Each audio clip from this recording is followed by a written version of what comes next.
அளவற்ற அருளாளனும் நிகரற்ற பேரன்புடையவனுமாகிய ஏகவல்ல அந்த இறைவனை போற்றியவனாக ஈருலக தலைவர் நபிகள் நாயகம் ஸல்லல்லாஹு அலைஹி வஸல்லம் அவர்கள் மீதும் அவர்களுடைய சொல் செயல் அங்கீகாரங்களை பின்பற்றி வாழ்ந்த சத்திய சஹாபாக்கள், சஹாபிய பெண்மணிகள், நல்லோர்கள், குறிப்பாக அமர்ந்திருக்கக்கூடிய நம் அனைவர்களின் மீதும் அல்லாஹ்வுடைய சாந்தியும் சமாதானமும் என்றென்றும் நின்று நிலவட்டுமாக என்று பிரார்த்தனை செய்தவனாக உரையை ஆரம்பம் செய்கிறேன்.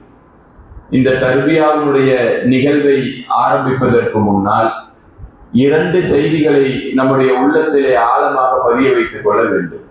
முதலாவதாக, புனித மிகுந்த லைலத்துல் கத்ர் என்று சொல்லக்கூடிய ஒரு இரவிலே அல்லாஹ் ரப்புல் ஆலமீன் நம்மை எல்லாம் இங்கே ஒன்று குழுவ செய்திருக்கிறான். ஒரு மிக சிறந்த வாக்கியம். ஒரு கால் இன்றைய தினம் லைலத்துல் கத்ருடைய இரவாக இருக்கும் என்று சொன்னால் நம்மை விட சிறந்த பாக்கியசாலிகள் யாருமே இல்லை என்று சொல்லக்கூடிய அளவுக்கு ஒரு சிறந்த கண்ணியத்தை அல்லாஹ் ரப்புல் ஆலமீன் இந்த இரவுக்கு கொடுத்திருக்கிறான். இந்த இரவில கிடைக்கக்கூடிய ஒவ்வொரு நொடிகளையும் நம்முடைய மறுமை வாழ்க்கைக்கான வெற்றிக்காக ஒவ்வொரு நொடிகளையும் செலவு செய்ய வேண்டும் என்பதை முதலாவது சிந்தனையாக உங்களுடைய உள்ளத்திலே பதித்துக் கொள்ளுமாறு கேட்டுக்கொள்கிறேன். இரண்டாவதாக, சமூக வலைத்தளங்களிலும் நாம் வாழக்கூடிய இந்த உலகத்திலும் இப்ப ரொம்ப பரபரப்பாக பேசக்கூடிய ஒரு நிகழ்வு என்னன்னா ஈரானுடைய போர். அல்லாஹ்விடத்திலே நாம் பிரார்த்தனை செய்ய வேண்டும், இறைவா ஈரான் மிகப்பெரிய வெற்றி அடைய வேண்டும், அவர்களுக்கு அல்லாஹ் இன்னும் அதிகமாக துணை நிற்பாயாக. உலகத்தினுடைய ஷைத்தான்களாக இருக்கக்கூடிய அமெரிக்காவும் இஸ்ரேலும் படு பயங்கரமான வீழ்ச்சியை சந்திக்க வேண்டும். எங்களுக்கு பெட்ரோல் கிடைக்கல, கேஸ் கிடைக்கல, ரொம்ப சிரமமான சூழல்ல நாங்க வாழ போறோம், 2 மாச காலம் ஒண்ணுமே செய்ய முடியாதுன்னு நம்மை பார்த்து நம்மை பயப்படுத்தக்கூடிய இந்த உலகத்தில நாம் ஒரே ஒரு விஷயத்தை ஆழமாக பதிவு செய்ய வேண்டும். எதுக்குமே நம்ம பயப்பட வேண்டாம். உணவு தரக்கூடியவன் அல்லாஹ் ரப்புல் ஆலமீன், தண்ணீரை தரக்கூடியவன் அல்லாஹ் ரப்புல் ஆலமீன், உயிரை கொடுத்து வாழ செய்ய அருள் புரியக்கூடியவன் அல்லாஹ் ரப்புல் ஆலமீன். இந்த போர் முடிவுக்கு வரணும்னு சொல்லி சொன்னா திருப்பி இந்த அமெரிக்காவும் இஸ்ரேலும் எந்த முஸ்லிம் நாடுகளையும் கை வைக்க கூடாது. அந்த அளவுக்கு ஒரு கடுமையான பாதிப்பு இவர்களுக்கு ஏற்பட வேண்டும். அதனால் இந்த உலகத்திலே வாழக்கூடிய எங்களுக்கு கேஸ் கிடைக்கலையா, நாங்க கொஞ்ச நாளுக்கு சிரமத்தை பொறுத்துக்கிறோம். பலஸ்தீனத்தினுடைய மக்களுக்கு சோறே இல்லையே, குடிப்பதற்கு தண்ணீரே இல்லையே. ஒரு 10 நாள் 20 நாள் 1 மாசம் 3 நேரம் சாப்பிடுறதுக்கு 2 நேரம் சாப்பிடலாம், தப்பே இல்லை. கொரோனாவுடைய காலகட்டத்தை அல்லாஹ் ரப்புல் ஆலமீன் மிக சிறப்பாக இஸ்லாமியர்களுக்கு கடக்க செய்யலாம். அந்த நாளை நினைவுக்கு கொண்டு வந்தீங்கன்னு சொன்னா எவ்வளவு பெரிய பாக்கியத்தை அல்லாஹ் கொடுத்தான்னு தெரியும். மாற்று மதத்தை சார்ந்த எத்தனையோ நபர்கள் தற்கொலை செய்ய மடிந்தார்கள். ஆனால் அல்லாஹ் ரப்புல் ஆலமீன் அந்த காலகட்டத்தை கடந்து வர வச்சிருக்கான்னு சொல்லி சொன்னா அல்லாஹ்விடத்திலே பிரார்த்தனை செய்யுங்கள், இறைவா நாங்களும் இங்க சிறப்பா இருக்கணும், காசாவுடைய மக்களும் சிறப்பாக இருக்கணும், ஈரானுடைய கை ஓங்க வேண்டும், அந்த ஷைத்தான்கள் அழிய வேண்டும், அல்லாஹ்விடத்திலே பிரார்த்தனை செய்யுங்கள். இந்த லைலத்துல் கத்ருடைய இரவுல இரண்டாவதான செய்தி. இப்ப தர்பியாவுள்ள போயிடலாம். எல்லாம் வல்ல அல்லாஹ்வின் நல்லடியார்களே, இப்ப பேசப்படக்கூடிய இந்த உரை போர் சம்பந்தமான உணர்ச்சிகளை தூண்டக்கூடிய உரைகள் அல்ல. நபிகளார் நபித்தோழர்களுடைய வரலாறுகளை சொல்லி அலசெய்யக்கூடிய பயானும் அல்ல. அறிவுபூர்வமாக சிந்திக்கக்கூடிய திருமறை குர்ஆனை பற்றிய ஒரு ஆழமான சிந்தனை நம்முடைய உள்ளத்திலே பதிய வேண்டும் என்பதற்காக எடுக்கப்படக்கூடிய தர்பியாவுடைய வகுப்பு தான் இது. இந்த வகுப்புக்குள்ள போவதற்கு முன்னாடி இப்ப நான் உங்களை பார்த்து ஒரு கேள்வி கேட்கிறேன்னு வைங்க, யதார்த்தமா திருமறை குர்ஆன் இறை வேதமா அப்படின்னு உங்கள்கிட்ட கேட்கிறேன், என்ன பதில் சொல்வீங்க? ஏன்? நாங்க முஸ்லிம், அப்படிதான். நாங்கள் முஸ்லிம், அதனால் திருமறை குர்ஆன் இறை வேதம். சரியா? சரி, இப்ப ஒரு 3 பேர் உட்கார்ந்து இருக்காங்கன்னு வச்சுக்குவோம். எனக்கு முன்னாடி இதே மாதிரி ஒரு பெஞ்சை போட்டு இந்து மதத்தை சார்ந்த ஒருவர் உட்கார்ந்து இருக்கிறார். கிறிஸ்துவ மதத்தை சார்ந்த ஒருவர் உட்கார்ந்து இருக்கிறார், இஸ்லாமிய மதத்தை சார்ந்த ஒருவர் உட்கார்ந்து இருக்கிறார். இந்த கேள்வியை இங்க 3 பேர்த்திட்ட வைக்கிறோம்னு வச்சுக்குவோம். இந்து மதத்தை சார்ந்தவர் என்ன பதில் சொல்வார்? என்ன பதில் சொல்வார்? எங்களுடைய வேதம் தான் சிறந்தது அவர் சொல்வார். கிறிஸ்துவர் அதே பதில சொல்லுவார். முஸ்லிம் 3 நல்லா இருக்கு, ஒண்ணு சரியா இருக்கணும் அல்லது இன்னொன்னு தப்பா இருக்கணும், அப்படிதான். வாழ்க்கையினுடைய யதார்த்தம் என்ன? ஒண்ணு சரி ஒண்ணு தவறு. அது எப்படி 3 சரியா இருக்கும்? இந்த கேள்வியை உங்க இடத்துல வைக்கிறான். மாற்று மதத்தை சார்ந்தவர்கள் உங்கள் இடத்துல வந்து கேள்வியை வைக்க, எங்களுடைய வேதம் தான் சிறந்தது, உங்களுடைய வேதம் சிறந்தது அல்ல அப்படின்னு உங்களுக்கு ஒரு கேள்வி வச்சா என்ன பதில சொல்லுவோம்? சண்டை போடுவோமா? இதான் ஒரு பாயிண்ட் சொல்லுங்க, என்ன பதில சொல்லலாம்?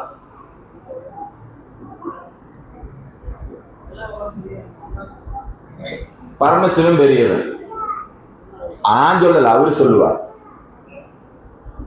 இது கண்டிப்பா இந்த செய்தி இப்ப நம்ம பொறுத்தளவுக்கு எப்படி இருக்கும்? வேதம், வேதம்னா அது நம்ம தான், எங்களதான் பெஸ்ட், எங்களை போல இல்ல, பயங்கரமா ஒரு ஏன் பெஸ்ட்,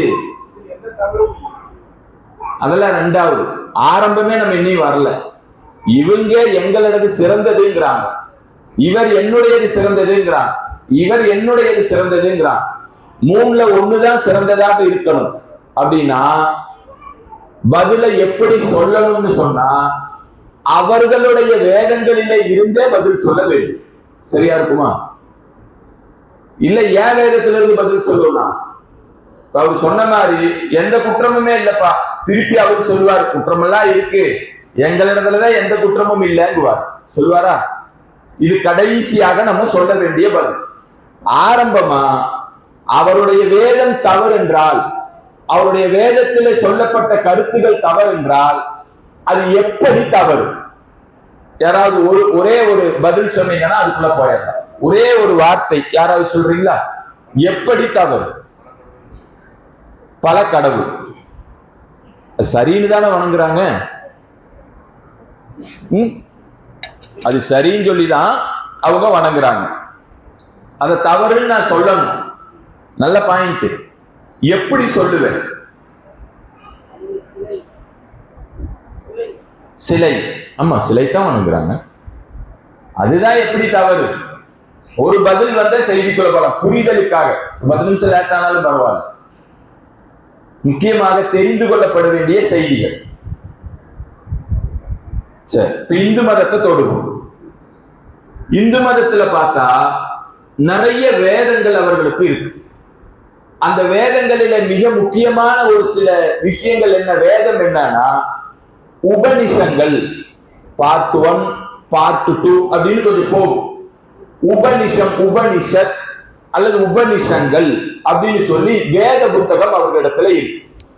இந்த வேத புத்தகத்துல கடவுளை பற்றி சொல்லப்பட்ட வார்த்தைகள் என்ன அப்படிங்கிறத ஆய்வு பண்ணி ஒரு சில செய்திகளை எடுத்து the principal of Upanishad doctor Radhakrishnan அவர்கள் எழுதிய பாகம் 1 பக்கம் 93, பார்ட் 1 பேஜ் 93, 93. இதுல சமஸ்கிருதத்தினுடைய வார்த்தைகளை தமிழில மொழிபெயர்க்கிறார். ஏகம் எவித் வித்யம், ஏகம் எவித் வித்யம், இறைவன் ஒருவனே, இன்னொரு இறைவன் இல்லை. இந்த செய்திகளை உள்ளத்துல ஆழமா பதிய வைக்கணும், உன்னிப்பா கேட்டாதான் தெரியும். ஆரம்பத்திலே சொன்ன உணர்ச்சி பொங்கக்கூடிய உரைகள் அல்ல. ஏகம் எவித் வித்யம், இறைவன் ஒருவனே, இன்னொரு இறைவன் இல்லை. இது எதுல வருது? உபனிஷத்துல வருது.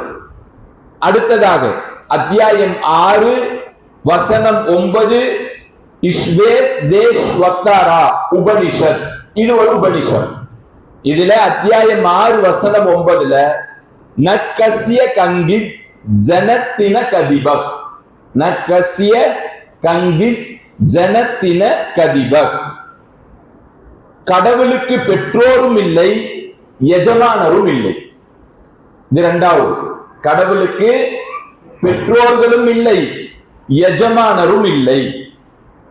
அத்தியாயம் 4 வசனம் 19 பாகம் 2 பார்ட் 2 இதே உபனிஷத்துல ந தஸ்ய பிரதிம அஸ்தி, ந தஸ்ய பிரதிம அஸ்தி, இறைவனை போல் எதுவுமே இல்லை.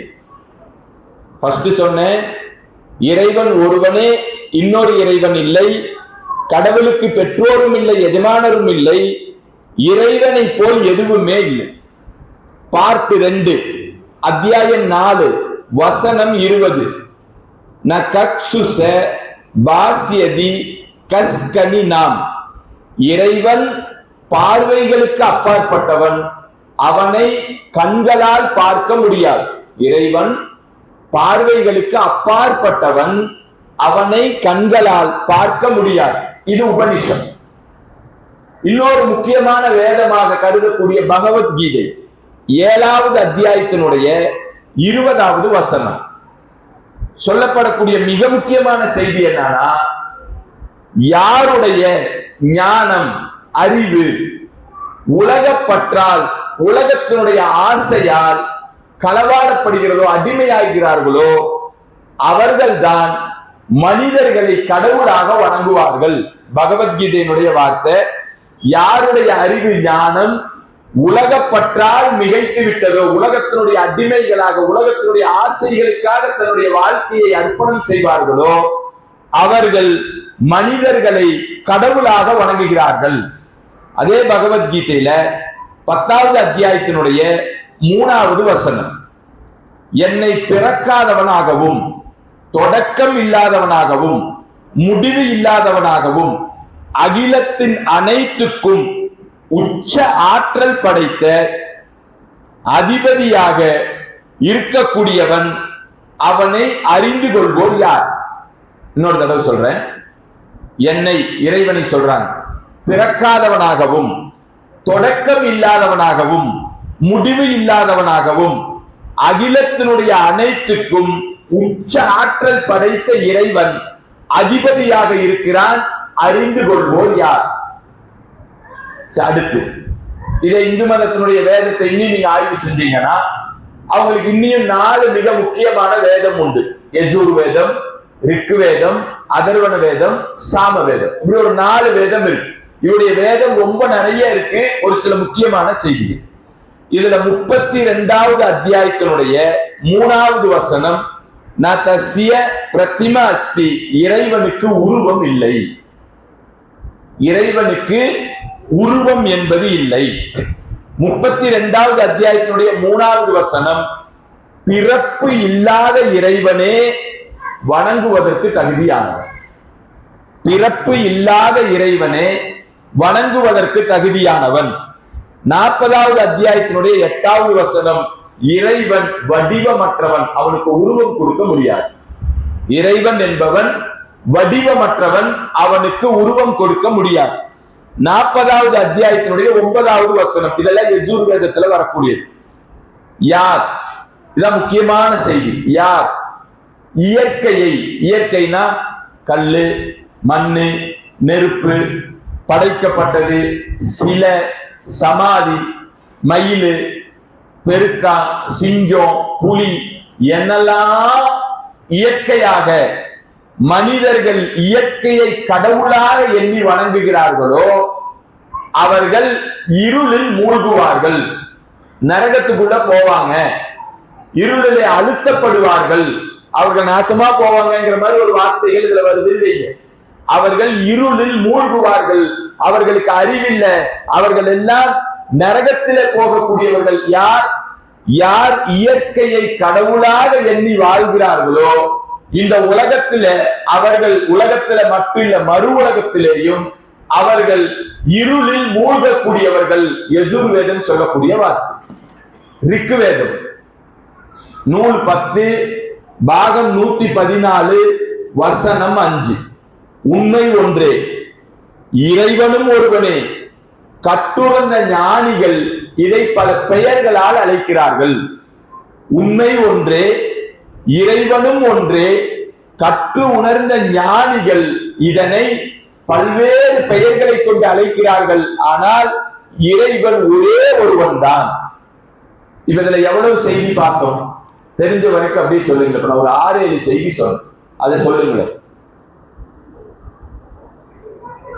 இறைவன் ஒருவனே, பெற்றோரும் இல்லை, எஜமானரும் இல்லை, உருவமற்றவன்,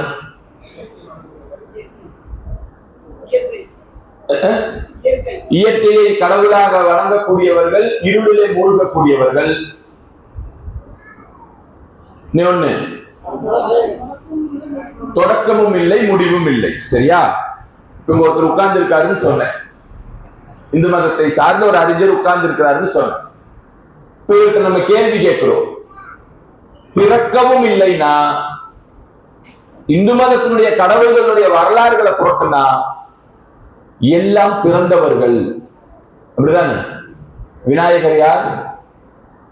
பிறந்தவர். முருகர் யார்? பிறந்தவர். ஐயப்பன் யார்? கையில பிறந்தவர். இன்னும் அப்படியே லைனா வந்துகிட்டே இருந்தீங்கன்னா மனிதர்களை கடவுளாக இந்து மதத்தை சார்ந்தவர்கள் வணங்குகிறார்கள். இன்னைக்கு இருக்கா? ஒருத்தனுக்கு எங்கேயோ தீவுல கொண்டு போய் ஒரு தீவுல அப்படியே தனி ஆசிரமமாவே நித்யானந்தா அப்படியே நடத்திட்டு இருக்கு. அவர் யார்? உலகத்திலே வாழக்கூடிய கடவுள். இப்படி அப்படியே நீங்க மொத்தமா அப்படியே ஆய்வு பண்ணிட்டு வந்துகிட்டே இருந்தீங்கன்னா அவர்களுடைய வேதம் சொல்லக்கூடிய வார்த்தைக்கும் அவர்களுடைய நடைமுறைக்கும் எல்லளவு முனையளவும் கூட சம்பந்தம் இல்லாத அளவுக்கு அவர்களுடைய வேத புத்தகமே நீங்கள் செய்வது தவறு என்று சொல்லக்கூடிய அளவுக்கு ஒரு மோசமான ஒரு வணக்க வழிபாட்டை தான் இவர்கள் வழிமுறையாக பின்பற்றிக் கொண்டிருக்கிறோம் என்ற அடிப்படையில வணங்கி கொண்டிருக்கிறார்கள். இனி நீங்க இந்த வேத புத்தகத்தை மொத்தமா ஆய்வு செஞ்சீங்கன்னா இந்த வேத புத்தகத்துல எங்கேயுமே நான் தான் இறைவன், என்னைத்தான் நீங்கள் வணங்க வேண்டும் என்று சொல்லப்படக்கூடிய ஒற்றை வார்த்தை எந்த இடத்திலையும் பார்க்க முடியாது. நான் தான் இறைவன், என்னைத்தான் நீங்கள் வணங்க வேண்டும், என்னை தவிர வணக்கத்துக்கு தகுதியானவன் யாருமே இல்லைன்னு சொல்லி எந்த ஒரு சூழலிலும் இந்த வேத புத்தகத்துல பார்க்கவே முடியாது. இன்னும் சொல்ல வேண்டும் என்று சொன்னால், யார் இந்த வேதத்தை உயர்ந்த ஜாதிகளை தவிர யார் இந்த வேதத்தை படிப்பார்களோ அவர்களுடைய காதுகளிலே நீங்கள் ஈயத்தை காய்ச்சி ஊட்டுங்கள். அவர் படிக்க கூடாது, படிக்க விடாதீங்க என்று சொல்லக்கூடிய வார்த்தைகளை இன்றைக்கும் உபயோகப்படுத்தக்கூடியதை பார்க்கிறோம். சமீபமா ஒரு 2 வாரத்துக்கு முன்னாடி 2 இந்து மதத்தை சார்ந்த சகோதரர் வர்றாங்க. அதுல ஒருவர் இஸ்லாத்தை ஏற்றுக்கொள்கிறார், களிமா சொல்லி தரோம். இன்னொருவர் இஸ்லாத்தை ஏற்றுக்கல, ஆனா பக்கத்துல உட்கார்ந்து இருக்கார். அவர் இடத்துல உங்க வேதம்னா என்னன்னு கேட்கிறோம். ஒரு 20-24 வயசு இருக்கும். தெரியல. எதை வைத்து நீங்கள் வணங்கி கொண்டிருக்கிறீர்கள் தெரியல. எல்லாம் எப்படி சொல்றாங்களோ அந்த மாதிரி போய்கிட்டு இருக்கும். உங்களுக்கு என்ன வேத புத்தகம் இருக்கு, நீங்க அதை கொஞ்சம் படிங்க அப்படின்னு சொல்லி அறிவுரை சொல்லி அனுப்பிச்சுடுறோம். இவர் மட்டுமல்ல, இன்றைக்கு எத்தனையோ நமக்கு தெரிந்த இந்து மதத்தை சார்ந்த சகோதரர்கள் இருப்பார்கள். ஆனால் அவர்களிடத்திலே நம்ம போய் பேசுறதுக்கு கூச்சம். ஏன் தெரியல. அவன் பேசினா 1008 கேள்வி நம்மள்கிட்ட கேட்பான். எப்படி பதில் சொல்றது? அவர்களுக்கு எப்படி புரிய வைக்கிறதுனா ரொம்ப தூரம் எல்லாம் வேண்டாம். இப்ப சொல்லப்பட்ட 6 அல்லது 7 செய்திகளை ஆதாரத்தின் பூர்வமாக அவருடைய உள்ளத்துல பதிய வச்சா போதும். அல்லாஹ் நாடினால் இது அவருடைய உள்ளத்திலே அல்லாஹ் மரமாக வளர்த்துவான். நீங்கள் விதையை மட்டும் தூவினா போதும், மரமாக வளர்த்துவான். அல்லாஹ் நாடினால் இதாயத்தை கொடுப்பான். சொல்ல வேண்டிய செய்திகள் தான் நம்மளது அவரிடத்திலே போய் எடுத்து வைத்தால் போதும். இப்ப இதுல இருந்து என்ன தெரியுதுன்னா, 3 வேதத்தை மட்டும் நம்ம இப்போது எடுத்தோம். அதுல ஒரு வேதம் அவர்களுடைய வேதத்தில இது கடவுளால் இறக்கி அருளப்பட்டது அல்ல, மனிதனுடைய கரத்தால் எழுதப்பட்டது, நிறைய முரண்பாடுகள் இருக்கக்கூடியது, எங்களுடைய வேதத்துக்கும் நாங்கள் வணங்கக்கூடிய கடவுள்களுக்கும் எந்த சம்பந்தமும் இல்லை என்று சொல்லக்கூடிய அளவுக்கு இவர்களுடைய வேதம் இருப்பதால் இது வேதம் அல்ல. டிக்ளரா முடிவுக்கு வரலாம், இது வேதம் அல்ல, இது அவருடைய கரத்திலே அவர்கள் புனிதமாக கருதக்கூடிய ஒரு புத்தகம். ஒண்ணு முடிஞ்சு. 2வது கிறிஸ்துவம். நம்மளை விட அதிகமா தாவா களத்துல இருக்கிறது யாருன்னா கிறிஸ்துவர்கள் தான். டிவி எடுத்துட்டாலும் சரி, வெப்சைட்ல போனாலும் சரி, இணையதளங்களில போனாலும் சரி, வீடு வீடாக சென்று தாவா களத்தில் ஈடுபடக்கூடியவர்களாக இருந்தாலும் சரி, கோவில்களில நேரடியாக வணக்கத்தில் ஈடுபட்டு கொண்டிருக்கும் போதே கோவிலினுடைய வாசல்ல நின்று நீங்கள் வணங்குவது தவறு, எங்களுடைய வேதம் தான், எங்களுடைய கடவுள் தான் சிறந்தது என்று தைரியமா துணிச்சமா அந்த இடத்துல நின்று தாவா செய்யக்கூடியதுல மிக முதலிடத்தில் இருக்கக்கூடியவர்கள் கிறிஸ்துவர். மறுக்க முடியுமா? மறுக்க முடியுமா? நம்மள எப்போ தாவா குழுன்னு சொல்லிட்டு ஒவ்வொரு பக்கமா போவோம்.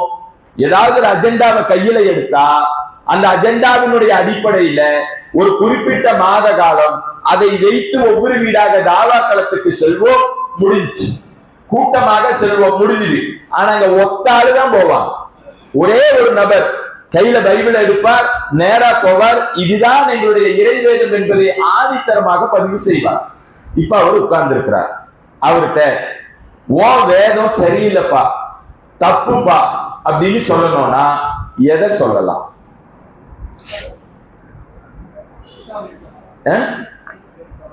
ஈசா அலைஹிஸ்ஸலாம் எப்படி சொல்லலாம்?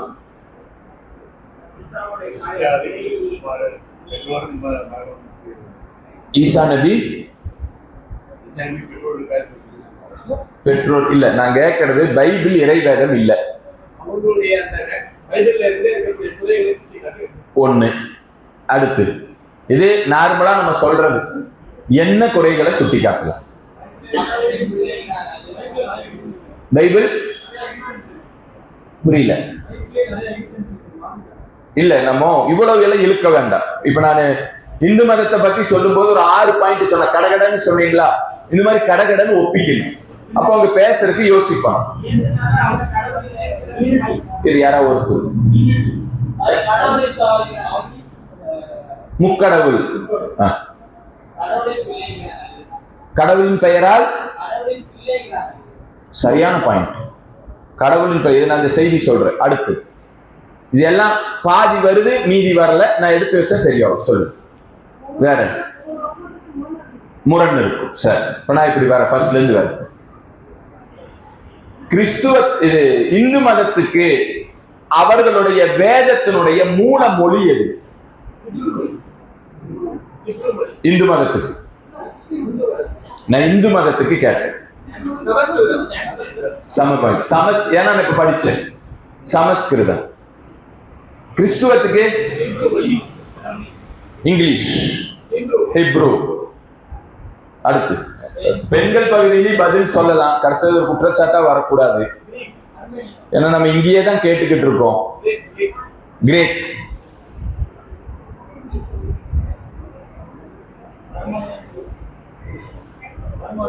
அங்கதான் மைக் கொடுக்குறீங்களா?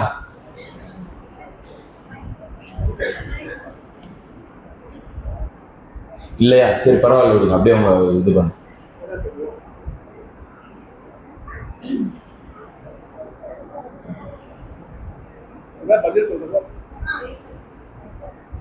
சரியா?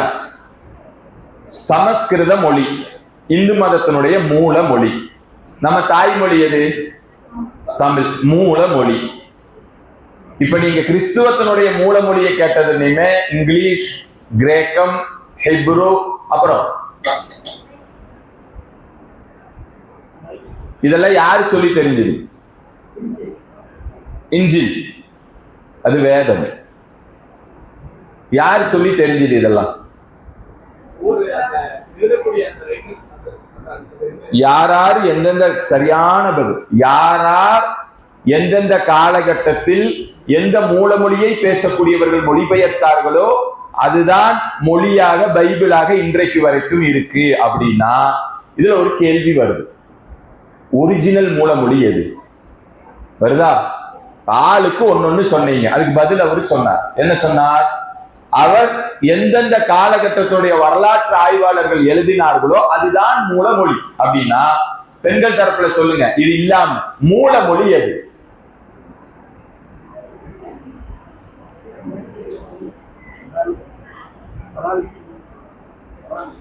ஹராமி.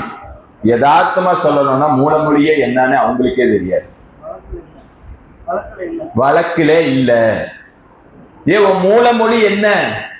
எங்க இருந்து உங்களுடைய மொழி பிறந்தது? அதனுடைய தாய் யார்? ஒன்னும் தெரியாது.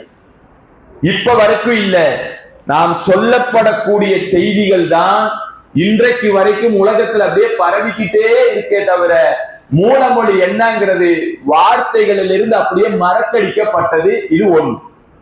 இரண்டாவது, நபிகள் நாயகம் ஸல்லல்லாஹு அலைஹி வஸல்லம் அவர்களுடைய பிறந்த தினம் எப்ப தெரியும்? நபி ஸல்லல்லாஹு அலைஹி வஸல்லம் அவர்களுடைய பிறந்த தினம் எப்ப? பெண்கள்ல சொல்லுங்க.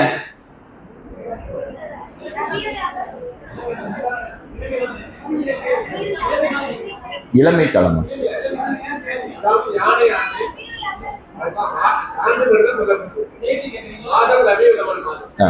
மாதம் என்ன? ரபியுல் அவ்வல். ஏன்னா பள்ளிவாசல் எல்லாம் சாப்பாடெல்லாம் போடுவாங்க. அந்த மாதத்தை மட்டும் நம்ம மறக்கவே மாட்டோம். ரபியுல் அவ்வல். யானை ஆண்டு. பிறை 11, 12, 15, 17 இப்படி பல்வேறு வகையான நாட்கள் பிறந்த தேதியாக புகாரி முஸ்லிம்கள்ல பதிவு செய்யப்பட்டிருக்கு. சரியா? பிறந்த நாள் கொண்டாடுறாங்க. தப்பு, ரைட், ரெண்டாவது வைப்போம். பிறந்த நாள் கொண்டாடுறாங்க. ஆனா நம்ம ஒரு அநியாயம் பண்றோம். என்ன தெரியுமா? நபிக்கு மட்டும் பிறந்த நாளை கொண்டாடிட்டு ஈசா அலைஹிஸ்ஸலாம் அவங்களுக்கு பிறந்த நாளை கொண்டாட மாட்டீங்க. நபிக்கு மத்தியில வேற்றுமையை காமிச்சிட்டோம். உண்மைதான். ஆமாவா இல்லையா? ஏன் இந்த அல்லாவே வேற்றுமையை காட்டல? நபிக்கு மத்தியில் அல்லாஹ் வேற்றுமையை காட்டினானா? அப்புறம் ஏன் இந்த ஒரு இது நபிக்கு மட்டும் பிறந்த நாள் கொண்டாடுவோம், ஈசா நபிக்கு பிறந்த நாளை கொண்டாட மாட்டோம்ங்கிறது மார்க்கத்துக்கு மாற்றமா இல்லையா? இல்லையா? ஏன் இல்ல? சொல்லப்படல. நபிக்கு பிறந்த நாள் கொண்டாடுவதே சொல்லப்படல. இத்தனை நாள் இருக்கு. வீம்புக்கு நான் ரசூல்லா மேல அன்பு ஜாஸ்தியா வச்சிருக்கேன். உங்க தௌஜமாத்காரங்களுக்கு என்ன பிரச்சனை? ரபியுல் அவ்வல்ல பிறந்தாரு, எந்த டேட்ல பிறந்தாருங்கிறது தான் உங்களுக்கு டவுட். புகாரில 4 வருது. 4 நாளும் பள்ளியில சோற வச்சு போடுவேன், என்னடா பண்ண முடியும் அப்படின்னே கேட்கலாம். யதார்த்தத்துக்கு கேட்கலாம். ஆனா நபி பிறந்த நாளை கொண்டாட வேண்டும் என்று நபியும் சொல்லல, எந்த நபிக்கும் கொண்டாட வேண்டும் என்றும் இஸ்லாம் சொல்லல. சரியா? கிறிஸ்துவத்தின் அடிப்படையில ஈசா நபி பிறந்தது எப்ப?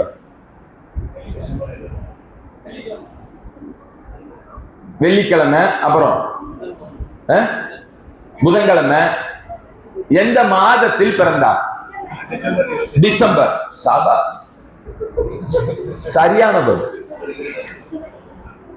ஏன் நம்மளே இப்படி ஒத்துக்கிட்டா,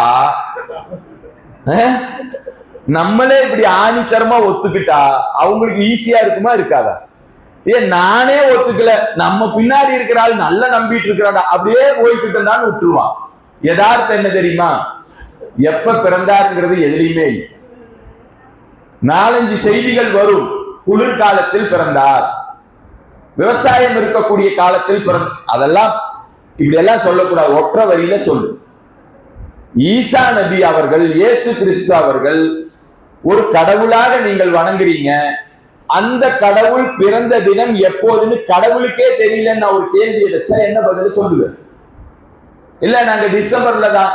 உங்களுடைய அதிகாரப்பூர்வமான ஆட்களாக இருக்கக்கூடிய போப்பாண்டவர்கள் இன்னைக்கும் பென்டகன்ல இருக்காங்களா இல்லையா? வரிசையா வந்த போப்பாண்டவர்கள் அவங்களே ஒத்துக்க மாட்டேங்கிறாங்களே டிசம்பர்ல இயேசுநாதருக்கு நீங்க கிறிஸ்துமஸ் கொண்டாடுறது தப்புன்னு.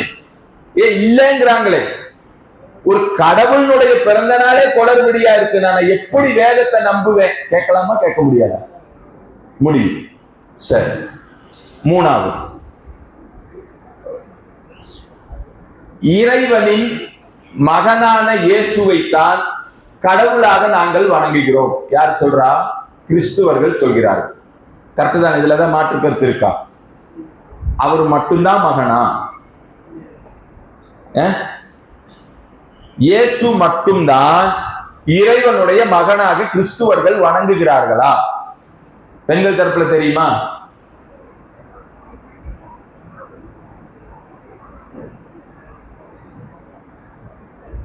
இயேசுடைய இறைவனுடைய மகன் இயேசு, அதனால் நாங்கள் கிறிஸ்துவர்களாக இருக்கிறோம். இது அவர்களுடைய பைபிள் சொல்லக்கூடிய பதில். அப்படிதானே? இயேசு மட்டும்தான் மகனா அப்படின்னா அவங்க சொல்ற கூட்டு கரெக்ட். அப்படிதானே? உபாகமம் 14வது அத்தியாயத்தினுடைய 1வது வசனம் சொல்லக்கூடிய வார்த்தை பாருங்க.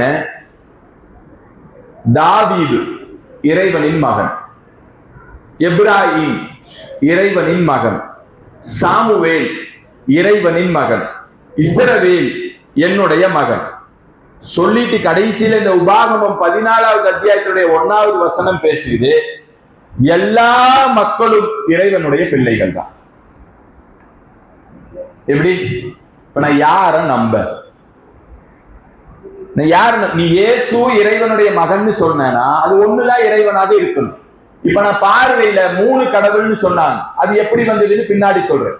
இப்ப என்னுடைய கேள்வி என்னன்னா, நீ ஒண்ணுதான் கடவுள் இறைமகன் சொன்ன, இது நான் உங்களுடைய வேதங்களில எடுக்கும் போதே நான் தேடன வரைக்குமே 7, 8 வந்துருச்சு. கடைசியில் அது எப்படி முடிஞ்சுதுன்னா எல்லா மக்களும் இறைவனுடைய மகன் தான் சொல்லி வந்துருச்சுன்னா இப்ப எத்தனை கடவுள்? பதில் சொல்ல முடியுமா? எத்தனை? ஒரு வாய்ப்பே இல்லை. நாங்க இதுவரைக்கும் இயேசு மட்டும்தான் இறைமகன் நினைச்சோம். ஆனா பைபிளை புரட்டி பார்த்தா இவ்வளவு இறைமகன்கள் இருக்கிறார்கள் என்று சொன்னா, நான் இப்ப சாமுவேல வணங்குறதா, தாவீத வணங்குறதா, இப்ராஹிம வணங்குறதா, இயேசுவ வணங்குறதா, இல்ல எங்க வீட்டுல இருக்கிற அத்தாமாவை வணங்குறதா? கேள்வி வருதா?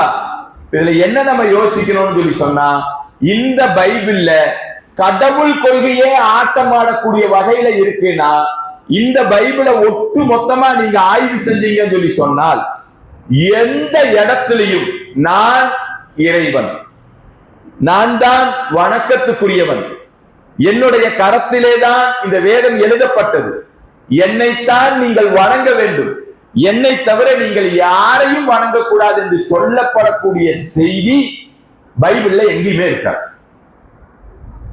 நீங்க மேலோட்டமாக படிச்சு பாருங்க. நான் தான் இறைவன், என்னைத்தான் வணங்க வேண்டும் என்று சொல்லக்கூடிய எந்த செய்தியும் வராது. இதையும் தாண்டி இயேசுநாதருக்கு பிறகு அவர்களுடைய புதிய ஏற்பாடு பழைய ஏற்பாடுல பவுல் என்று சொல்லக்கூடிய ஒருவர் வர்றார். அவர் யார்? அவருக்கு இன்னொரு பேர் இருக்கு, என்னன்னு சொல்லுங்க. பவுலுக்கு இன்னொரு பேர் இருக்கு, பவுல் அடிகளார் அப்படின்லாம் சொல்றாங்க, கேள்விப்பட்டிருக்கீங்கல்ல? புதிய ஏற்பாடு அவர் யாருன்னா, கிறிஸ்துவர்களுடைய வேதத்தையே மாற்றி எழுதினவர். உண்மையான வேதம் வைத்திருக்கக்கூடிய நிறைய மக்களை கொலை செய்து கழுத்தறுத்து கொலை செஞ்சு இவர் ஒரு புதிய மார்க்கத்தை உருவாக்குகிறார், ஒரு புதிய மதத்தை உருவாக்குகிறார், ஒரு புதிய பைபிளை உருவாக்குகிறார். பழைய ஏற்பாடு புதிய ஏற்பாடுன்னு சொல்லிட்டு இவருக்கு இன்னொரு பேரு சவுல். பவுல் மாதிரி பாவை எடுத்துட்டு சா போட்டா சவுல், இவருக்கு இன்னொரு பேர் இருக்கு. இப்ப இவருடைய கொள்கையை எடுத்தாதான் அவர் சொன்ன மாதிரி முக்கடவுளுடைய கொள்கைகள் எல்லாம் உள்ள வரும். 3 கடவுள் இதெல்லாம் உள்ள வரும். இது போக பைபிளுடைய பிழைகளை கண்டுபிடிப்பதற்காக நம்ம களத்துல இறங்கணும்னா, இதுவரைக்கும் இதற்கு முன்னால் பல வருடங்களுக்கு முன்னால் சொல்லப்பட்ட வார்த்தை என்னன்னா, 50,000க்கும் மேற்பட்ட பிழைகள் பைபிள்ல இருக்கு. இது மனித கரத்தால் எழுதப்பட்டதை தவிர நேரடியாக கடவுளிடமிருந்து வந்ததில்லை. வந்தது, ஆனால் வந்ததையும் இவர்கள் எப்படி மாற்றிக்கொண்டார்கள் என்று சொன்னால், இளையவர்களுக்கு ஒரு நீதி, வசதி இல்லாத ஏழ்மையானவர்களுக்கு ஒரு நீதி, பணக்காரர்களுக்கு ஒரு நீதி, மன்னர்களை புகழ் பாடுவதற்காக இப்படின்னு சொல்லி தேவைகளுக்கு ஏற்ப இந்த 2 மதமுமே அவர்களுடைய வேத புத்தகங்களில் மனித கரத்தை கொண்டு சௌரியத்துக்கு எழுதி தீர்த்தார்கள். அதனால் இந்த வேதமும் இறைவனால் நேரடியாக அருளப்பட்ட வேதம் அல்ல. ஒரு கட்டத்திலே கிறிஸ்துவர்களுக்கு அல்லாஹ் வேதத்தை அருளினான். ஆனால் அந்த வேதம் மனிதர்களுடைய கரத்தால் பதியப்பட்டு அந்த வேதத்தை மறைத்து மக்களுக்கு புதிய செய்தியாக புதிய வேதமாக பவுல் என்பவனால் இயற்றப்பட்டு இன்றைக்கும் அந்த வேதத்தை தான் கிறிஸ்துவர்கள் பின்பற்றுகின்ற காரணத்தினால் அவர்களுடைய வார்த்தைகளை வைத்து அவர்களுடைய வேதங்களை வைத்து உங்களுடைய வேதம் இறைவனால் அருளப்பட்ட வேதம் அல்ல என்பதை திடகார்த்தமாக அவர்களிடத்தில் எடுத்து வைக்க முடியும். இதுல ஏதாவது சந்தேகம் இருக்கா?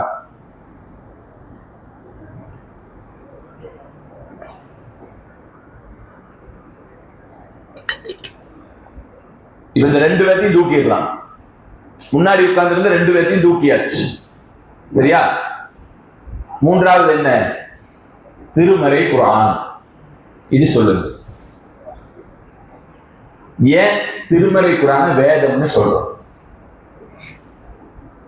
சரி, இப்படி கேட்கிற அல்லாஹ்வை நம்பணும் அப்படிதான். என்னை எப்படி நம்புறது? என்ன பளிச்சுன்னு இருந்தாலும் கொண்டு வந்து பயான் பேச உட்கார வச்சா இப்படியெல்லாம் கேட்கிறார் அப்படின்னு சொல்லக்கூடாது. சரியா? அல்லாஹ்வை நம்புறோம் அப்படிதான். எப்படி நம்புறது? அவன் கேட்கிறான். இந்து மதத்தை சார்ந்த கிறிஸ்துவ மதத்தை சார்ந்த நபர்கள் கேட்கிறார்கள், நீ அல்லாஹ்வை நம்புறப்பா, சரி ஓகே, நீ என்னை எல்லாம் 1008 குறை சொன்ன இல்லைன்னு ஆதாரப்பூர்வமா சொல். நீ நம்புறிய? எப்படி நம்புற?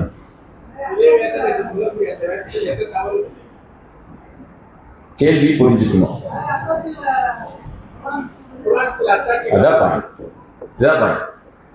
ஏன் குரான்ல உங்களிடத்துல சொல்லப்படாத ஒரு வார்த்தை என்னன்னா, நாங்கள் அல்லாஹ்வை அறிந்து கொண்டதே வேதத்தை வைக்கிறான். வேற ஏதாவது அறிஞ்சுமா? அம்மா அப்பா சொன்னாங்க நம்பணுமா? அம்மா அப்பா சொன்னாங்க, அறிவு வரக்கூடிய நாள் வரைக்கும் நம்பணும். அறிவு வளர்ந்தது, திருமறை குரானை படிக்க ஆரம்பித்தோம், எங்களுடைய உள்ளத்திலே ஆழமாக பதிந்தது, வணக்கத்துக்குரியவன் அல்லாஹ்வை தவிர வேற யாரும் இல்லை என்பது எங்களுக்கு அறிமுகம் செய்தது எது? திருமறை குரான். இந்த பதில் நம்ம இடத்துல வரணும். கேட்ட உடனே இந்த பதில செகினில் அடிச்ச மாதிரி சொன்னோம், இந்த வேதத்தின் மூலம்தான் நாங்கள் அல்லாஹ்வை அறிந்து கொண்டோம் அப்படிங்கிற பதில் முதலாவதாக இருக்கும். இரண்டாவது சொல்லுங்க. ரைட். வ இன் குன்தும் ஃபீ ரைபின் மிம்மா நஸல்னா அலா அப்தினா ஃபஹ்து பி சூரத்தின் மின் மிஸ்லிஹி வதுஹு ஷுஹதாக்கும் மின் தூனில்லாஹி இன் குன்தும் சாதிகீன். அல்லாஹ் எப்படி பேசுறான் அப்படின்னா, மக்களை பார்த்து அல்லாஹ் பேசக்கூடிய வார்த்தை, என்னுடைய நபி முஹம்மதுக்கு, என்னுடைய அடியாருக்கு முஹம்மதுக்கு நாம் அருளிய இந்த வேதத்தில் உங்களுக்கு ஏதாவது சந்தேகம் இருக்குன்னா என்னை விட்டு, முஹம்மதை விட்டு, உங்களுடைய ஆட்களை எல்லாம் சேர்த்திக்கொள். யாரெல்லாம் கல்வி அறிவு படைத்த முன்னால் வேதம் கொடுக்கப்பட்ட பண்டிதர்களாக அறிவு ஞானிகளாக யாரெல்லாம் இந்த உலகத்துல இருக்கிறாங்களோ அத்தனை பேர்த்தையும் ஒன்று கூட்டி, அவ்வளவு நபர்களையும் ஒன்று கூட்டி வைத்து அல்லாஹ் பேசக்கூடிய வார்த்தை அல்ல, சவாலாக அல்லாஹ் வைக்கிறான். பல ஆயிரம் ஆண்டுகளுக்கு முன்னால், இது போல ஒரே ஒரு அத்தியாயத்தை நீ கொண்டு வா. சந்தேகப்படுறியா? குரான் மேல சந்தேகப்படுறியா? முஹம்மது எழுதியதாக நினைக்கிறியா? அவருடைய சொந்த கருத்து நினைக்கிறியா? அவையெல்லாம் விட்டு, நான் இறக்கிய இந்த குரானில மொத்த குரானையும் கொண்டு வர வேண்டாம், ஒரே ஒரு அத்தியாயத்தை கொண்டு வா. 1400 ஆண்டுகளுக்கு முன்னால் அல்லாஹ் சவாலா பேசுறான். நம்ம வார்த்தையா இல்ல, இல்லப்பா எதுவும் இருக்காதுப்பா, நீ அப்படி எல்லாம் இல்ல, நம்பி வா, கெஞ்சவெல்லாம் இல்ல. அல்லாஹ் நேரடியாக அல்லாஹ் பேசுகிறான். இந்த வேதம் எந்த சந்தேகமும் இல்லை. அப்படி உனக்கு சந்தேகம் வந்தா இதை விட்டு வேற ஒரு புதிய வேதத்தை, முடிஞ்ச வேதம் வேண்டாம், ஒரே ஒரு அத்தியாயத்தை இது போல நீ கொண்டு வந்து காட்டுன்னு அல்லாஹ் சவால் விடுத்தான். இன்றைக்கு வரைக்கும் முடியல. ஆனால் உலகத்தை கொஞ்சம் ஆய்வு பண்ணி பார்த்தீங்கன்னு சொல்லி சொன்னா, நிறைய நபர்கள் இந்த வசனத்தை முறியடிப்பதற்காக களத்துக்கு வந்தார்கள், இன்றைக்கு வரைக்கும் வருகிறார்கள். அதுல மிக முக்கியமான ஒரு நபர் யாருன்னா, ஒரு புத்த பிச்சு. அவர் யார்? அவருடைய வரலாறு அவர் பேசுறார். எங்க வச்சு பேசுறாருங்கிறது அது சொல்லி முடிக்கும் போது தெரியும்.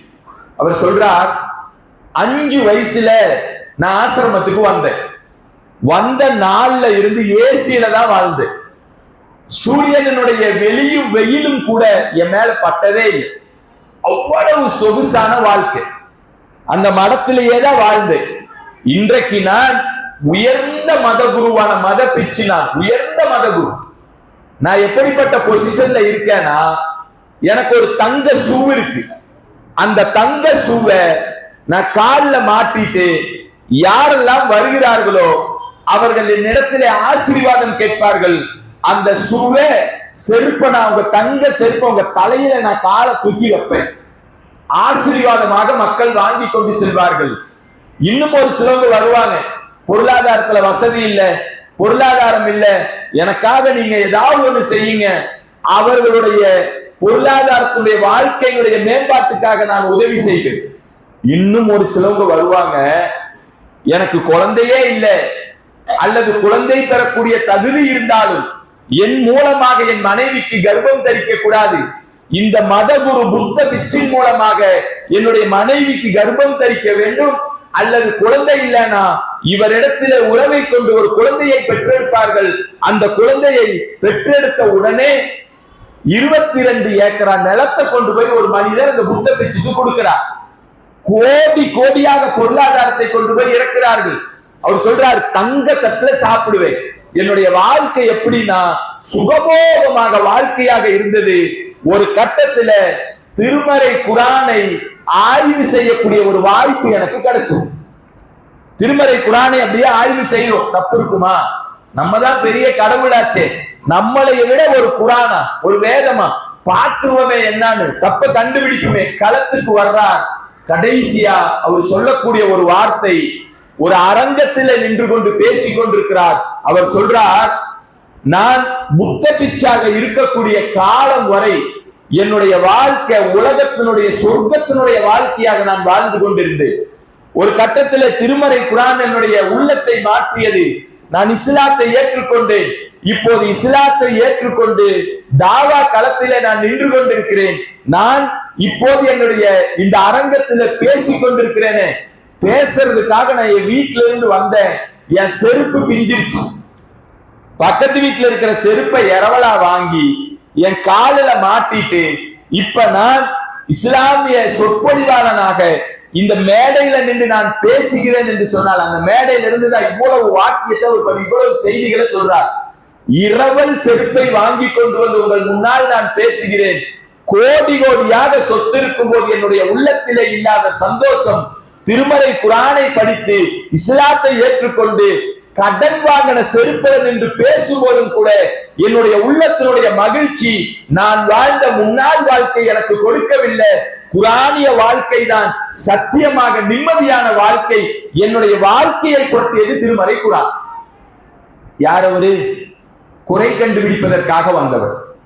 குறைகளை மட்டுமே கண்டுபிடித்து திருமறை குரானை பொய்ப்படுத்துவதற்காக வந்தவர். அடுத்ததா பாருங்க, இன்னொருத்தர் கார்டில்லி, இத்தாலியினுடைய தூதர். அவர் இஸ்லாத்துக்கு வந்த செய்திகளை பதிவு செய்கிறார்.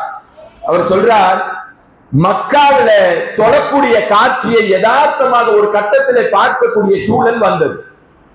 ஒரே ஒரு பாங்கு தான் ஒலிக்கப்பட்டது. இந்த ஒற்றை பாங்குல லட்சக்கணக்கான நபர்கள் ஒன்று கூடி தொழுகிறாங்க, கலைந்து செல்கிறார்கள். அடுத்து கொஞ்ச நேரத்துல மறுபடியும் பாங்கு கொடுக்குது, மறுபடியும் கூடுகிறார்கள், கலைகிறார்கள். சண்டை இல்ல, சச்சரவு இல்ல, ஏற்றத்தாழ்வு இல்ல, ஜாதி பிரச்சனை இல்ல, கருப்பு நிற பிரச்சனை இல்ல, எந்த ஒரு முன்னேற்பாடும் யாரும் பக்கத்துல நின்று செய்யல. மதுபாட்டில் இல்ல, குப்பை இல்ல, வீடு இல்ல, கெட்ட வார்த்தைகள் இல்ல. இது எப்படி சாத்தியம்? கண்டிப்பா ஒரே ஒரு தடவை இந்த லட்சக்கணக்கான மக்களை கூட்ட வேண்டும் என்றால் கிட்டத்தட்ட ஒரு பல மாதங்களாக வேலை செஞ்சாலும் இவ்வளவு ஒரு கண்காணிப்புக்கு உண்டான ஒரு ஒழுக்க வட்டத்துக்குள்ளாக மனித சமூகத்தை கொண்டு வர முடியாது. இது கண்டிப்பா வேற ஏதோ ஒண்ணு இருக்குன்னு திருமறை குரானை பிடிக்கிறார், தொழாவ ஆரம்பிக்கிறார். ஒரு கட்டத்தில் அஷ்ஹது அல்லா இலாஹ இல்லல்லாஹ் அஷ்ஹது அன்ன முஹம்மது ரசூலுல்லாஹ் இஸ்லாத்தை ஏற்றுக்கொண்டு சொல்கிறார்.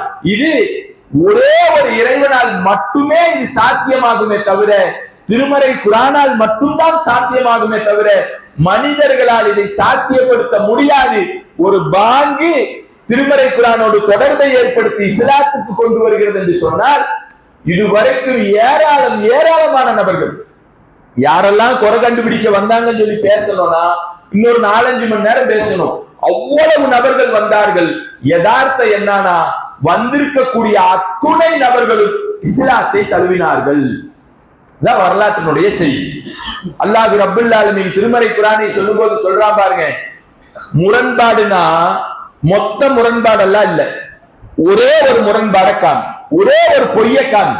இந்த திருமறை குரான்ல ஒரு தப்பு இருக்குன்னு காமிக்கவே முடியாது. சொல்லிட்டு அல்லாஹ் சொல்கிறான், இந்த குரானிலே முன்னும் பின்னும் ஞானமிக்கவனாகிய புகழுக்குரிய அல்லாஹ்வின் புறத்திலே இருந்து இது இறக்கப்பட்டது. 2 வேதம் சொன்ன இந்த வார்த்தை வந்துதா? 2 வேதம் சொன்னல, இந்த வார்த்தை அந்த வேதத்துல இருந்துதா?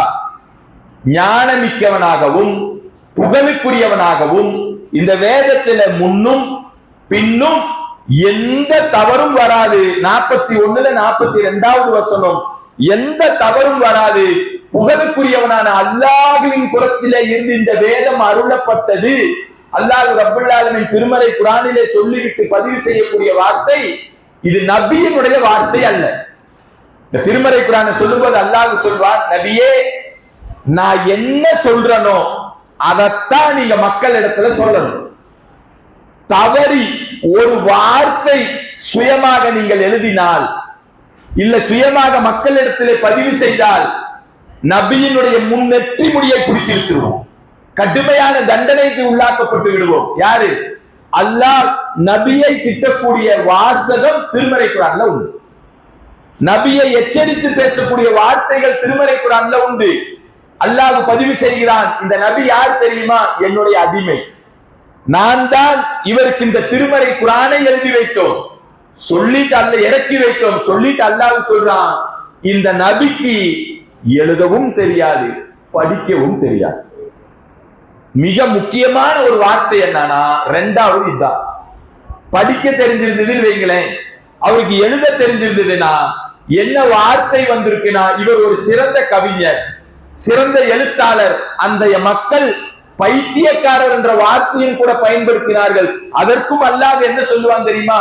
அரே என் நபி பைத்தியக்காரர் எல்லாம் அல்ல, உனக்கு சந்தேகமா இருக்கா, சோதிச்சு பார்க்கணுமா, வா ஒவ்வொருத்தரா வா, 2 பேரா வா, 3 பேரா வா, கூட்டமா வா, என்னுடைய நபியை பரிசோதித்து பாருங்கள். ஒரு கட்டத்திலும் என்னுடைய நபி பைத்தியக்காரரும் அல்ல கவிஞரும் அல்ல. அல்லாஹ் சொல்லக்கூடிய வார்த்தை பாரு, கவிஞரும் அல்ல பைத்தியக்காரரும் அல்ல, அவர் எழுத படிக்க தெரிந்தவரும் அல்ல. நாம் எதை சொல்கிறோமோ அதைத்தான் வேதமாக இந்த நபி மக்கள் மன்றத்திலே எடுத்து வைப்பார் என்ற ஆணித்தரமான ஒரு வாதம் அல்லாஹ் ரப்பல் ஆலமீன் திருமறை குர்ஆனிலே பதிவு செய்யக்கூடியது. அடுத்ததாக இருக்கக்கூடிய சான்று, அதுக்கு அடுத்தது அல்லாஹ்வுடைய தூதர் ஸல்லல்லாஹு அலைஹி வஸல்லம் சொல்கிறார்கள், இந்த வேத புத்தகம் என்பது எப்படிப்பட்ட புத்தகம் தெரியுமா? முழுமைப்படுத்தப்பட்ட மார்க்கத்துக்கு சொந்தக்காரர்களான ஒரே வேதம் திருமறை குர்ஆன் மட்டும்தான். நீங்க எல்லா வேதத்தையும் எடுங்க, இந்து மதம் முழுமைப்படுத்தப்பட்ட வேதம் தான். சொல்லுங்க, காலத்துக்கு காலம் மாற்றிக்கொண்டே இருப்பார்கள். கிறிஸ்துவத்தை எடுங்க, இது முழுமைப்படுத்தப்பட்ட வேதம் தான், காலத்துக்கு காலம் மாற்றிக்கொண்டே தான் இருப்பார்கள். ஆனா திருமறை குர்ஆன் நபிகளாருக்கு அல்லாஹ் சொல்கிறார், எந்த முரண்பாடும் இருக்காது, எந்த மாற்றமும் தேவையில்லை, இதை நான் முடிச்சிட்டேன். திருமறை குர்ஆன் என்று சொல்லக்கூடிய இந்த வேதத்தை அல்லாஹ் பதிவு செய்கிறான், நாம் முழுமைப்படுத்தி விட்டோம். அதனாலதான் யூத மதத்தினுடைய ஒரு அறிஞர் உமர் ரலியல்லாஹு அன்ஹு அவரிடத்திலே வந்து சொல்வார்கள், உங்களுடைய திருமறை குர்ஆனிலே ஒரு வசனம் உண்டு, அந்த வசனம் மட்டும் எங்களுடைய வேதத்திலே இருந்தால் நாங்கள் அன்றைய தினத்தை பெருநாளுடைய தினமாக நாங்கள் கொண்டாடுவோம். ஆனா எங்களுக்கு அது கிடைக்கல. உமர் பின் கத்தாப் ரலியல்லாஹு அன்ஹு அவர்கள் கேட்பார்கள், அப்படி என்ன வசனம்? அந்த யூதர் சொல்வார்கள், யௌம அக்மல்து லக்கும் தீனக்கும் வ அத்மம்து அலைக்கும் நிஅமதி வ ரலீது லக்கும் இஸ்லாம் மதீனா. இந்த வசனம் மட்டும் எங்களுடைய வேதத்திலே இருந்தால் போதும், நாங்கள் தான் பெருநாளுடைய தினமாக கொண்டாடுவோம். நபி சொல்வார், உமர் பின் கத்தாப் ரலியல்லாஹு அன்ஹு சொல்வார், இந்த வசனம் எப்ப இறங்குச்சு, எங்க இறங்குச்சு, எதற்காக வேண்டி இறங்குச்சுங்கிறது நாங்கள் அறிவோம். இஸ்லாம் என்பது இறைவனால் அங்கீகரிக்கப்பட்ட மார்க்கம், அல்லாஹ்வால் ஏற்றுக்கொள்ளப்பட்ட மார்க்கம் இஸ்லாம், அல்லாஹ்வால் முழுமைப்படுத்தப்பட்ட மார்க்கமும் இஸ்லாம் தான். எப்ப? 1400 ஆண்டுகளுக்கு முன்னால் அல்லாஹ் முழுமைப்படுத்தினார். நீங்க திருமறை குர்ஆனை பொறுத்து படிச்சு பாருங்க, முரண்பாடு இருக்காது. அது மட்டும் இல்ல, எப்படி வாழணும், எப்படி சாப்பிடணும், எப்படி தூங்கணும், எப்படி திருமணம் செய்ய வேண்டும், எப்படி குழந்தை குட்டிகளை வளர்த்த வேண்டும், எப்படி செருப்பு போடணும், எப்படி பல்லு தேய்க்கணும், எப்படி தலைமுடி வாரணும், எந்த புறமாக படுக்க வேண்டும், மௌத்தானா என்ன செய்யணும், எப்படி குளிப்பாட்டணும், எப்படி அடக்கம் செய்யணும், மறுமைக்காக எப்படி அவருக்காக பிரார்த்தனை, சொல்லப்படாத எந்த செய்தியும் இல்லை. நீ படிச்சு பாருங்க. சரி, வரலாறு ரீதியா ஏதாவது சொல்லலையா? நபிக்கு தான் எழுதவும் தெரியாது, படிக்கவும் தெரியாது, வரலாறு ரீதியா எதுவும் இல்லையா, விஞ்ஞானத்தை பற்றி திருமறை குர்ஆன் பேசு. சரி, அதுலயாவது தப்பு வரணுமே, வந்திருக்கணுமே. ஏன் நபிக்கு தான் எழுதவும் தெரியல, படிக்கவும் தெரியலனா நபி மலையை பற்றி பேசுகிறார், தப்பு வரணுமே, வரல. வானத்தை பற்றி பேசுகிறார், தப்பில்ல. தேனியை பற்றி பேசுகிறார், தவறில்லை. கடலை பற்றி பேசுகிறார், கடலுக்கு அடியிலே பேசுகிறார், வானத்திலே பறக்கக்கூடிய செய்தியை பேசுகிறார், விலங்குகளை பேசுகிறார், மலையை பேசுகிறார். நீ என்ன வேணாலும் பார். திருமறை குர்ஆனை புரட்டி அறிவியல் சார்ந்த செய்திகளை எடுத்து ஒன்னா ஆய்வு செஞ்சுட்டு வா. ஒரே ஒரு தப்பாவது சொல்லு. ஏன்னா சொன்னது யாரு? எழுதவும் படிக்கவும் தெரியாத ஒரு உம்மி நபி இவ்வளவு பெரிய ஒரு ஆய்வை வைக்கிறாருன்னா எந்த அளவுக்கு இது இறைவன் புறத்திலிருந்து வந்த வேதங்களுக்கு ஒரு சான்று பாருங்க. இப்ப ஈரானுக்கு அமெரிக்காவுக்கு போர் நடக்குதா? அமெரிக்கா போர் வியூகங்களை வகுக்கிறது. போர்ல எப்படி போர் செய்யணும், எப்படி எதிரியை தாக்கணும், எந்த இடத்துல நிக்கணும், எந்த இடத்தை ஆக்கிரமிக்கணும், போர் வியூகம் இருக்கு. ராணுவத்திலே கற்றுக் கொடுக்கப்படுகிறது. அமெரிக்காவுடைய ராணுவ பள்ளிகளில நபிகள் நாயகம் ஸல்லல்லாஹு அலைஹி வஸல்லம் அவருடைய போர் தந்திரங்கள் எப்படி என்பதுதான் அமெரிக்கா ராணுவத்திற்கு கல்வியாக கற்றுக் கொடுக்கக்கூடிய பாடம். திருமறை குர்ஆன் எந்த இடத்திலேயும் முரண்பாடு இல்லை. எல்லாம் சொல்லிட்டு அல்லாஹ் சொல்லக்கூடிய ஒற்றை வசனம், ஒற்றை அத்தியாயம். இது என்னன்னு படிங்க, சத்தமா படிங்க, படிங்க, தமிழ் வார்த்தை படிங்க.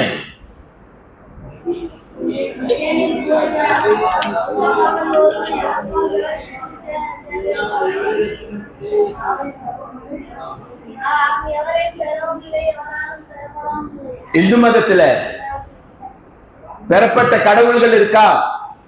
அல்லாஹ் சொல்லக்கூடிய வார்த்தை என்ன?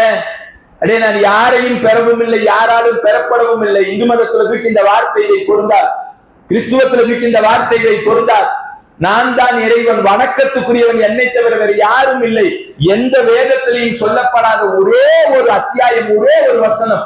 அல்லாஹ் பெரிய வசனத்தை எல்லாம் கொண்டு வர சொல்ல, இது போல சின்ன வசனங்களை தான் அல்லாஹ் கொண்டு வர சொல்கிறான் என்றால், திருமறை குர்ஆனுடைய மிக முக்கியமான வசனங்கள் இந்த ஒரு வசனம். குல் ஹுவல்லாஹு அஹத் அல்லாஹு ஸமத் லம் யலித் வலம் யூலத் வலம் யகுல் லஹு குஃபுவன் அஹத். இறைவன் ஒருவனே, அவன் யாரையும் பெறவும் இல்லை, யாராலும் பெறப்படவும் இல்லை. அல்லாஹ் சொல்லக்கூடிய வார்த்தைகள் மிக மிக முக்கியமான வார்த்தை இந்த வார்த்தை. அது மட்டுமல்ல, அல்லாஹ் இந்த திருமறை குர்ஆனை பற்றி சொல்லும் போது இந்து வேதம் இந்து மக்களுக்கு, கிறிஸ்துவ வேதம் கிறிஸ்துவ மக்களுக்கு. ஆனால் யாரு திருமறை குர்ஆனை எரிச்சாலும் சரி, மிதிச்சாலும் சரி, கிழிச்சாலும் சரி, அவமானப்படுத்தினாலும் சரி, அல்லாஹ் சொல்லக்கூடிய வார்த்தை இந்த குர்ஆன் ஒட்டுமொத்த உலக மக்களுக்கும் இறக்கி அருளப்பட்ட உலக பொதுமுறை. நீ ஏத்துக்கிட்டாலும் சரி, ஏத்துக்கொள்ளாவிட்டாலும் சரி, கியாமத் வரக்கூடிய நாள் வரைக்கும் ஒரே பொதுமறை திருமறை குர்ஆன் மட்டும்தான். அல்லாஹ் அடிச்சு பேசுறான். சாதாரணமா போற போக்குல சொல்லக்கூடிய வார்த்தைகள் அல்ல. அல்லாஹ் சொல்லக்கூடிய வார்த்தை, அட நீ எந்த மதத்துல வேணாலும் உன்னுடைய வேதம் திருமறை குர்ஆன் தான். முஸ்லிமா இருக்கிறியா, உன்னுடைய வேதம் திருமறை குர்ஆன் தான். இப்படி திருமறை குர்ஆனை பற்றிய ஒரு புரிதல், ஒரு ஞானம் நம்மிடத்துல இருக்க வேண்டும். இப்ப போய் இந்து மதத்தினுடைய மக்களிடத்துல பேசினா சண்டையெல்லாம் போட வேண்டாம். கருத்துக்களை பதிவு செய்து விட்டு வந்தால் போதும். அது அவருடைய உள்ளத்திலே சிந்தனைகளை தூண்டும். உதாரணமா, ஒரு மாற்று மதத்தை சார்ந்தவருக்கு ஒரு திருமறை குர்ஆன் அன்பளிப்பாக கொடுக்கப்படும். வாங்கர் அந்த திருமறை குர்ஆன் கொண்டு போய் அப்படியே தூக்கி ஒரு மேல வச்சுட்டார். பல வருஷம் தாண்டிடுச்சு. திடீர்னு அவருக்குள்ள ஒரு சிந்தனை. என்ன சிந்தனை? என்ன நம்மளுக்கு ஒரு ஃபங்க்ஷன்ல கூட்டையில ஒண்ணு கொடுத்தாங்களே, அது என்னன்னு பார்க்கலாம்னு பல வருஷம் கழிச்சு எடுத்து தூசி தட்டி அதை அப்படியே ஓபன் பண்ணி படிக்க ஆரம்பிக்கிறார். ஆர்வம் அதிகரிக்கிறது, தேட ஆரம்பிக்கிறார். ஒரு கட்டத்துல அதுல இருக்கிற நம்பரை பார்த்து போன் பண்ணி சொல்றார், நீங்க குர்ஆனை கொடுத்தீங்க, பல வருடங்களுக்கு நான் படித்தேன், நான் இஸ்லாமியனாக மாற வேண்டும், நான் என்ன செய்ய வேண்டும்? நான் திருமறை குர்ஆன் ஏற்படுத்தக்கூடிய புரட்சி, திருமறை குர்ஆனை இந்த புரிதலிலே புரிந்து கொள்ள வேண்டும்.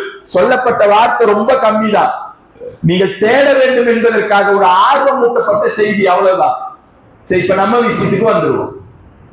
இந்த திருமறை குர்ஆனோடு நமக்கு இருக்கக்கூடிய தொடர்பு எந்த அளவுக்கு?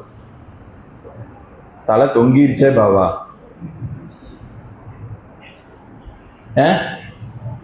பயங்கரமா இருக்கா? இவ்வளவு இருக்கா திருமறை? இது ஒரு துளிதான். இனி படிச்சா இனி நிறைய வரும். இந்த திருமறை குர்ஆனில நம்முடைய வாழ்க்கையில நாம் அந்த திருமறை குர்ஆனோடு வைத்துக் கொண்டிருக்கக்கூடிய தொடர்பு என்ன? புது வீட்டுக்கு போனா மௌலூத் ஓதணும், நல்ல தொடர்பு. மௌத்தா போனா குர்ஆன் ஓதணும், அதை விட சிறந்த தொடர்பு. சத்தியம் பண்ணணும், பயங்கரமான தொடர்பு. அப்படியா? நீ இருக்கா இல்லையா? இதையே நம்ம இன்னும் உடைக்கலையே. இந்த மக்களிடத்துல இந்த வேதத்தை பற்றி ஒரு புரிந்துணர்வு இன்னும் நம்ம கொடுக்கலையே. எப்பதான் போய் சொல்ல போறோம்? மாற்று மதத்தினுடைய செய்திகளை அடுக்கடுக்காக பார்த்தலாம். நம்முடைய வேதத்தை நம்முடைய மக்களே புரிந்து கொள்ளவில்லை என்று சொன்னால் எப்பதான் நம்ம இந்த திருமறை குர்ஆனை பற்றி ஒரு புரிதலுக்குள்ளாக நாம் வருவோம்? அல்லாஹ்வுடைய தூதர் ஸல்லல்லாஹு அலைஹி வஸல்லம் சொல்கிறார்கள், உம்மி சமுதாயமாக, அறிவில்லாத சமுதாயமாக, காட்டுமிராண்டி சமுதாயமாக இருந்த ஒரு கூட்டத்தை ஒன்றிணைத்த அல்லாஹ் ரப்புல் ஆலமீன் பதிவு செய்கிறார்.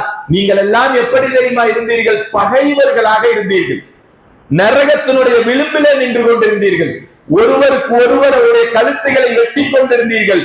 என்னுடைய இந்த திருமறை குர்ஆன் அல்லாஹ்வுடைய கயிற்றை பற்றி பிடித்துக் கொள்ளுங்கள் என்ற வார்த்தையோடு இறங்கியது.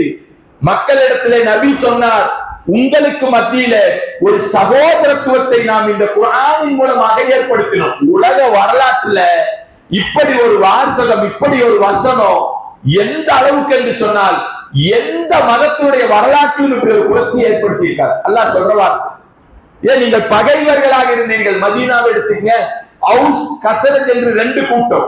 இவர்களுக்கு வேலை என்னன்னா, இவர்கள் இவர்களை கொள்ள வேண்டும், இவர்கள் இவர்களை கொள்ள வேண்டும். நடுவுல யூதர்கள் இருப்பார். அல்லாஹ் ரப்புல் ஆலமீன் சொல்லக்கூடிய வார்த்தை பாருங்க, நரகத்தினுடைய விளிம்புலப்பா உங்களுக்குள்ளாக சகோதரத்துவத்தை ஏற்படுத்துவோம். என்ன சகோதரத்துவம்? மக்காவில இருந்து மதீனாவுக்கு ஹிஜ்ரத் வருகிறார்கள், எல்லாம் போச்சு, கையில ஒண்ணு இல்ல, சொத்து சுகம் எல்லாத்தையும் விட்டுட்டு வெறுங்கையை வீசியவர்களாக மதீனாவுக்கு வந்தார்கள். உலக வரலாறு நீங்கள் படித்து பாருங்க, எந்த இடத்திலுமே அல்லாஹ்வுடைய தூதர் இந்த குர்ஆனை வைத்து ஏற்படுத்திய ஒரு சகோதரத்துவத்தை போல எங்கேயும் பார்க்க முடியாது. சொத்துகளிலே பாதியை பிரித்து கொடுத்தார்கள் அன்சாரி தோழர்கள். வெறுமன வார்த்தையில கேட்கிறோம், குர்ஆனோடு இணைச்சு பாருங்க. கட்டிய மனைவிகளில ஒன்று விவாகரத்து செய்து மனைவிமார்களை கொடுத்தார்கள், வீடுகளை கொடுத்தாங்க. 10 ரூபாய் கொடுக்கறதுக்கு யோசிக்கிற காலகட்டத்துல தன்னுடைய சொத்துக்களிலே பாதியை கொடுத்து இனி என்னுடைய சகோதரன் என்ற ஒரு சகோதரத்துவத்தை நபிகளார் ஏற்படுத்தினார்கள் என்று சொன்னால் இந்த திருமறை குர்ஆன் ஏற்படுத்திய புரட்சி. ஆனா நம்மள்ட்ட வீட்டுல 4 பேர், 7 செல்போன் இருக்கு. குர்ஆன் எவ்வளவுப்பா இருக்கு? தேடணும். எப்ப தேடி கண்டுபிடிப்ப? எப்ப தேடி கண்டுபிடிப்போம்? குர்ஆன் முழுவதும் தூசி எடுத்தாச்சு, அப்படியே தட்டியாச்சு, ஊதியாச்சு. ரமலான் வந்திருக்கு, அப்படியே விரிச்சு கொண்டு படிப்போம். ஏன் அந்த தூசி குர்ஆனின் மேல் பட்ட தூசி அல்ல, உங்களுடைய உள்ளத்திலே பட்டிருக்கக்கூடிய தூசி. இந்த கற்பனை பண்ணி பாருங்க, இந்த திருமறை குர்ஆன் உலகத்துக்கு பொதுமறையாக புரட்சிகளை ஏற்படுத்திய குர்ஆன் என்னுடைய வீட்டினுடைய அலமாரியில தூசி படிந்து கிடக்கிறது என்று சொன்னால் எவ்வளவு துர்பாக்கியசாலிகள் தான். இந்த கற்பனை பண்ணி பாருங்க. திருமறை குர்ஆன் சாதாரண வாக்கியம் அல்ல, சாதாரண வசனங்கள் அல்ல. அல்லாஹ்வுடைய தூதர் ஸல்லல்லாஹு அலைஹி வஸல்லம் அவர்கள் சொல்கிறார்கள், இந்த திருமறை குர்ஆன் யார் பள்ளிவாசலிலே அமர்ந்து 2 வசனங்களை ஓதுகிறார்களோ, மொத்த குர்ஆனையும் சொல்லல, 2 வசனம் யார் இந்த திருமறை குர்ஆனிலே ஓதுவார்களோ, நபிகளார் சொல்கிறார்கள், கடை வீதிக்கு சென்று நல்ல கொழுத்த ஒட்டகம், கொழுத்த திமிழுடைய 2 ஒட்டகத்தை அவர் வாங்கி இந்த உலகத்திலே மறுமைக்கு என்ன பயனை அவர் அடைவாரோ, பள்ளியில உட்கார்ந்து 2 வசனங்களை ஓதினால் 2 பெண் ஒட்டகங்கள் கிடைக்கக்கூடிய சமம் அவருக்கு உண்டு. 4 வசனம் ஓதுனா 3 வசனம் ஓதுனா 3, 4 ஓதுனா 4, 5 வசனம் ஓதினால் ஒரு ஆண் ஒட்டகத்தை அல்லாஹ் கொடுக்கிறார். ஒண்ணு இல்ல, பள்ளியில உட்கார்ந்து அப்படியே குர்ஆனை தொடர்ந்து ஒரு 2 வசனம் ஓதினால் இவ்வளவு நன்மை என்று சொன்னால் ஓதி இருக்கிறோமா? ரமலானுடைய மாதத்தில் அவர் குறைந்தபட்சம் பள்ளியிலே உட்கார்ந்து ஓட வேண்டும் என்ற சிந்தனையாவது வந்திருக்குமா? போனை கையில் எடுத்தா ரீல்ஸ், என்னையும் சேர்த்துதான். எவ்வளவு நேரம் ரீல்ஸ் பார்க்கிறோம், நேரம் போறதே தெரியுது இல்ல? சூப்பரா இருக்கு, நேரம் போறதே தெரியாது. 1 மணி நேரம் இருக்கு நோன்பு திறக்கிறதுக்கு, என்ன பண்ணோம்? ரீல்ஸ் பாரு, டக்குன்னு நேரம் போகுது. லேடிஸ் சொல்லவே வேண்டாம், காதுல போனை எடுத்து வச்சு என்ன சாறு, என்ன சோறு, சட்டி எத்தனை மணிக்கு கழுகுன, என்ன சோப்பு போட்டு கழுகுன, கழுவினியா கழுகலையா, சகுருக்கு என்ன, காலையில என்ன, குறைஞ்ச அப்படியே 1.5 மணி நேரம் பேசி முடிச்சு போனை வச்சுட்டு, ஏமா எவ்வளவு நேரம் பேசின? என்ன நான் பேசினா 2 நிமிஷம் இந்த வீட்டுல பேசுறதுக்கு எனக்கு ஒரு சுதந்திரம் இல்லை, உன்னை எல்லாம் அப்படியே போயிட்டே இருக்கு. அது ஒரு 1/2 மணி நேரம் போகும். ஆனா எவ்வளவு நேரம் பேசியிருப்போம்? சர்வ சாதாரணமா 1 மணி நேரம் 1.5 மணி நேரம் சர்வ சாதாரணமா பேசுறமே. என்றைக்காவது ரீல்ஸ்ல இவ்வளவு நேரத்தை தொலைக்கிறோமே, பேசுறதுல இவ்வளவு நேரம் போகுது. இந்த குரானை நான் என்னுடைய வாழ்க்கையில தினமும் ஒரு நாளைக்கு 2 பக்கமாவது ஓதாமல் என்னுடைய நாள் கழியாது என்று சபதம் எடுக்கக்கூடியவர்கள் எத்தனை பேர்? டிவி நாடகத்துக்குள்ள எல்லாம் போகல, அதெல்லாம் பெரிய விஷயம், நேரம் பத்தார். எத்தனை பேர் யோசிச்சு பாருங்க. நம்முடைய வாழ்க்கையினுடைய ஓட்டம் வேற மாதிரி, ரொம்ப ஸ்பீடா ஓடுறோம். திடீர் மரணங்கள் எத்தனையோ நடக்குது. என்றைக்காவது நம்ம நினைச்சோமா, இந்த திடீர் மரணத்துல அல்லாஹ் ஒரு நாள் என்னை பிடித்துக் கொண்டு போய் கபருக்குள்ளாக போட்டால், கபரிலே வானவர்கள் என்னிடத்திலே கேள்வி கேட்பார்களே, மன் ரப்புக்க, உன்னுடைய இறைவன் யார், உன்னுடைய தூதர் யார், உன்னுடைய மார்க்கம் எது, எல்லாம் சொல்லிட்டு கடைசியில கேட்பாங்களே, இவைகளை எல்லாம் நீங்கள் அறிந்து கொண்டது எதுல இருந்து? திருமறை குரானில இருந்து. என் கையில இருக்க, நாளைக்கு நான் மௌத்தா போய் கொண்டே கபர்ல போட்டா இந்த குரானுடைய கேள்வி அங்கே கேட்பார்கள் என்று சொன்னால், இந்த திருமறை குரானோடு என்னுடைய தொடர்பு இருக்க வேண்டுமே. எத்தனை நபர்கள் இந்த சிந்தனையில திருமறை குரானை கரத்துல எடுத்தோம்? பக்கத்து வீட்டுக்கார அக்கா கூட சண்டை போடுறதுக்கு ரொம்ப நேரம் எடுக்கும், புறம் பேசுவதற்கு ரொம்ப நேரம் எடுக்கும். ஒரு 10 நிமிஷம் 15 நிமிஷம் 2 பக்கம் ஓதுறதுக்கு ஒரு நாள்ல நான் ஓதினா, இந்த குரான் கபருக்கு நான் பதில் சொல்லக்கூடிய வகையில என்னுடைய திருமறை குரானோடு தொடர்பில இருந்தனா, மறுமையில நபிகளார் சொல்லக்கூடிய வார்த்தை, கியாமத்து நாளினுடைய அந்த நாளையும், மகஷருடைய நாளையும், நரகத்தினுடைய நாளையும் அப்படியே படிச்சா போய்கிட்டே இருக்கும். அச்சத்தில உயர வைக்கக்கூடிய நாட்கள். இந்த நாளில ஒரு பரிந்துரை செய்யக்கூடிய பாக்கியத்தை அல்லாஹ் கொடுக்கிறேன் என்று வாக்குறுதி கொடுக்கிறேன் என்று சொன்னால், இந்த திருமறை குர்ஆன் நாளை மறுமையில நமக்காக பரிந்துரை செய்யக்கூடியதாக வருமே. அந்த திருமறை குர்ஆனோடு நான் எவ்வளவு தொடர்பு வைக்க வேண்டும் என்ற சிந்தனை நமக்கு வந்துச்சா? பரிந்துரை, சொர்க்கத்தினுடைய நபிமார்கள் எல்லாம் அச்சப்படக்கூடிய நாளில பரிந்துரையாக திருமறை குர்ஆன் வரும் என்று சொன்னால், கரத்திலே வைத்துக் கொண்டு சிந்திக்காத மக்களாக இருக்கிறோம் என்று சொன்னால், மிகப்பெரிய துர்பாக்கியசாலிகள் யாருன்னா நம்ம தான். இன்னும் சொல்ல வேண்டும் என்றால், ஒழுக்கத்தை பற்றி திருமறை குர்ஆன் பேசும். கடைசியா முடிச்சார். இங்க இருக்கக்கூடிய இளைஞர்கள் நிறைய பேர் இருக்கிறீங்க, ஒரு சபதம் எடுக்க வேண்டும். அல்லாஹ்வின் மீது ஆணையாக, நாங்க பைக் ஓட்டும் போது ஸ்பீடா ஓட்ட மாட்டோம். பிறரை காயப்படுத்தாதீர்கள், திருமறை குர்ஆனுடைய வார்த்தை. பிறரை நோவினைப்படுத்தாதீர்கள், திருமறை குர்ஆனுடைய வார்த்தை. பிறருக்கு இடையூறாக இஸ்லாமியர்கள் தங்களுடைய வாழ்க்கைகளை அமைத்துக் கொள்ள மாட்டார்கள், திருமறை குர்ஆனுடைய வார்த்தை.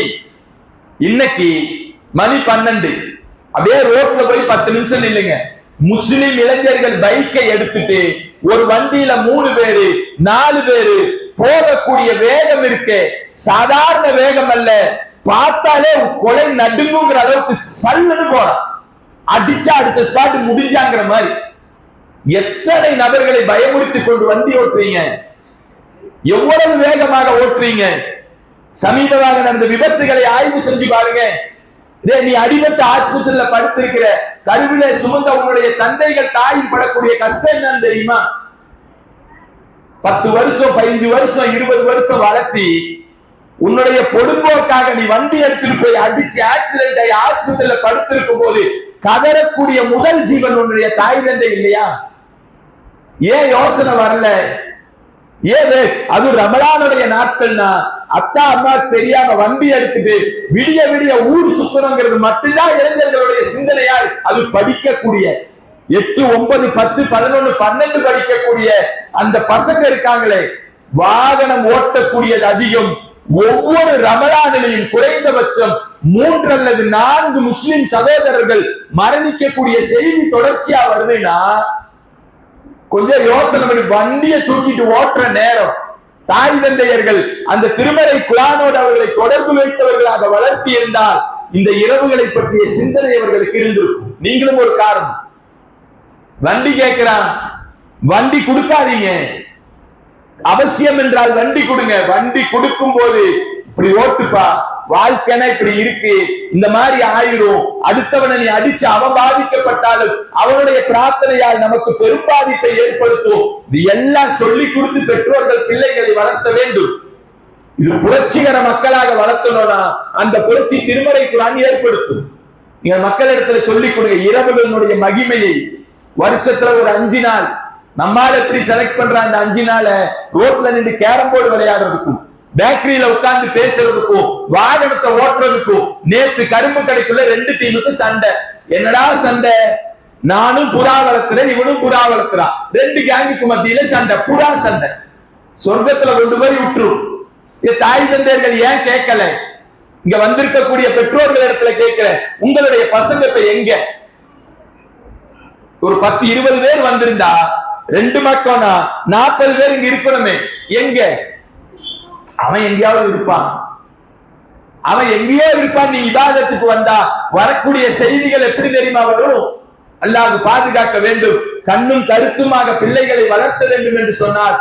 ஒரு சமுதாயத்தை திருமறை குர்ஆன் மாற்றுச்சுன்னா உங்களுடைய உள்ளத்துல வைங்க, இந்த திருமறை குர்ஆன் என்னுடைய குடும்பத்திலேயும் புரட்சியை ஏற்படுத்தும் என்ற சிந்தனை உங்களுடைய உள்ளத்திலே வந்தால் சிறந்த தலைமுறையாக நம்முடைய தலைமுறையை வளர்க்க முடியும். கடைசியாக ஒரு செய்தியை சொல்லி நிறைவு செய்கிறேன். அல்லாஹ் ரப்புல் ஆலமீன் பதிவு செய்கிறார், நாளை மறுமையிலே கண்ணியமான ஆடையை கொடுத்து அல்லாஹ்வுக்கு அழகு பார்க்கக்கூடிய ஒரு நபர், உயர்ந்த கிரீடத்தை கொடுத்து அல்லாஹ் அழகு பார்க்கக்கூடிய ஒரு நபர், உயர்ந்த அந்தஸ்தை கொடுத்து அல்லாஹ் அழகு பார்க்கக்கூடிய ஒரு நபர் யார் என்று சொன்னால், யார் இந்த உலகத்திலே திருமறை குர்ஆனோடு தொடர்பிலே இருப்பார்கள், அழகான முறையிலே குர்ஆனை ஓதுவார்களோ அல்லாஹ் கேட்கிறார். தடையில்லாமல் குர்ஆனை யார் ஓதுகிறார்களோ வானவர்களோடு இருப்பார்கள். தடுமாறி தப்பு தப்பாக யார் திருமறை குர்ஆனை ஓதுகிறார்களோ அவர்களுக்கும் 2 நன்மைகளை அல்லாஹ் கொடுப்பதாக சொல்கிறார். நம்ம என்ன முடிவெடுக்கணும்னா, இன்னைக்கும் 60 வயசு, 50 வயசு, 40 வயசு, எனக்கு திருமறை குர்ஆன் ஓதவே தெரியாது. நிர்வாகிகள் இந்த பள்ளியில இருக்கு, நீங்க வாங்க, நிர்வாகிகளோட சட்டைய பிடி. எனக்கு திருமறை குர்ஆன் 10 நாள்ல ஓதணும், ஏற்படுத்தி கொடு. யாரும் வரமாட்டோம்.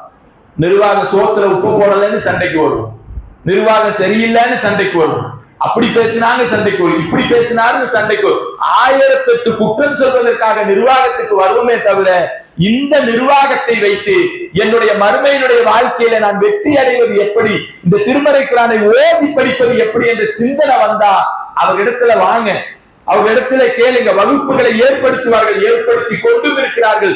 அதனை பயன்படுத்திக் கொள்வோம். இந்த திருமறை குர்ஆன் தான் உலகத்தினுடைய பொதுமறை. இம்மையிலும் வெற்றி, மறுமையிலும் வெற்றி இந்த குர்ஆன் தான் என்று சொல்லி என்னுடைய வார்த்தையை நிறைவு செய்கிறேன். வாகுரு தவானா அல்ஹம்துலில்லாஹி ரப்பில் ஆலமீன். அஸ்ஸலாமு அலைக்கும் வரஹ்மத்துல்லாஹி.